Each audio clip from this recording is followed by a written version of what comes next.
Rosa na kusa ng subukong. Kasunod po yan ang ilabas na arrest warrant laban sa kanya ng International Criminal Court. Ito, isusuko na si Senador Bato sa mga manghuhuli. Aba, ay sino ang magsusuko sa kanya? Ang kanyang mga kapwa senador, dahil hindi na pwedeng magtago sa loob ng Senado. Bawal! Alright, welcome back to my YouTube channel. I'm Andy's Vlog.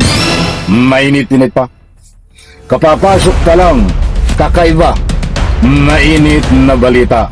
Kahit saan sulok ng bansa, ay usapin ho itong paghuli, pag-aristo kay Senador Bato ng ICC. At ito nga ho ang latest update. Isusuko si Bato. Hindi na pwedeng magtago sa loob ng Senado. Bawal na ho. I-like muna natin ang video na ito. Kung nagustuhan nyo po, please subscribe my YouTube channel. Eto, talagang patindi ng patindi ho. Itong mga galawan ngayon ng mga nagbabantay na kapulisan, NBI, napakarami ho. Napapaligiran ng itong Senado nang dahil lang ho dito sa napipinto pag-aristo o pagsuko ni Senador Bato. Mga kaibigan, gusto ko pong ibahagi ito sa inyo. Lilinawin po natin bakit lumabas ang balita at mayroon pong naglabas po nito na nagkasundo po sila na ang Senado kailangang isuko si Bato sa mga manghuhuli. Kung sino ba man nanguhuli dito, pulis ba o NBI? Pero nandiyan ang NBI at ang polisi. At siyempre, ibibigay na rin ho sa ICC. Iyan po mga kaibigan, ang mainit na ihahatid ko po sa inyo. Huwag po kayong aalis, kapit, mga kaibigan. Matindi ho ito. Ito ho, mga mahal kong taga-subaybay. Pakinggan po natin. 5 miyembro ng Senate Minority na kain ng resolusyon para hikayatin si Senador Bato de la Rosa na kusa ng subukong. Kasunod po yan ang ilabas na arrest warrant laban sa kanya ng International Criminal Court. Sa gitna naman ng posibleng pagpapaaresto kay Bato, nakiusap siya kay Pangulong Bongbong Marcos. Huwag daw sana siyang isuko sa ICC. Ganito ang aking report. Yan ang kaisa-isang hiling ngayon, Senator Ronald Bato de la Rosa kay Pangulong Bongbong Marcos. Sa gitna yan ng bantang aarestuhin na siya sa bisa ng arrest warrant ng International Criminal Court. Ang senador na kilala bilang Bato, ngayon, aminadong natatakot na. Lowest point na raw ito ng kanyang buhay. Bakit kayo naiyak? Bakit ba kayo naiyak? Hindi ako robot. Si Bato ho yan, umiiyak. Nakakasawa na ho ang kaiyak nito. Tunguhan po natin itong bagong balita.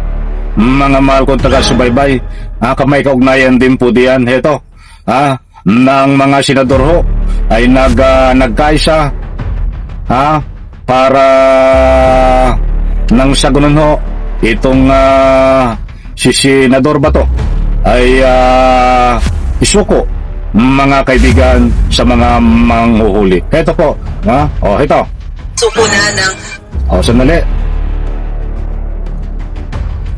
Sandali lang ho. Ito. Pinapasuko na ng voluntarily. Voluntaryo na raw dapat sumuko. Itong si Senador Bato de la Rosa, base po yan sa resolusyon na inihain ng ilang senador. Kabilang po sa mga lumagda dito sa Senate Resolution, sina Senador Kiko Pangilinan, Ping Lacson, Bam Aquino, Tito Soto at Risa Ontiveros. Iipunang grupo, walang kapangyarihan ng Senado, constitutional o statutory authority na magbigay ng protective custody o sanctuary mula sa isang lawful arrest, surrender o judicial process. Ayan na. Technically, panawagan para sumuko na ng kusa itong si Senador Bato de la Rosa. Yeah. Oo, kaya naman pumirma lamang ay lima. Okay.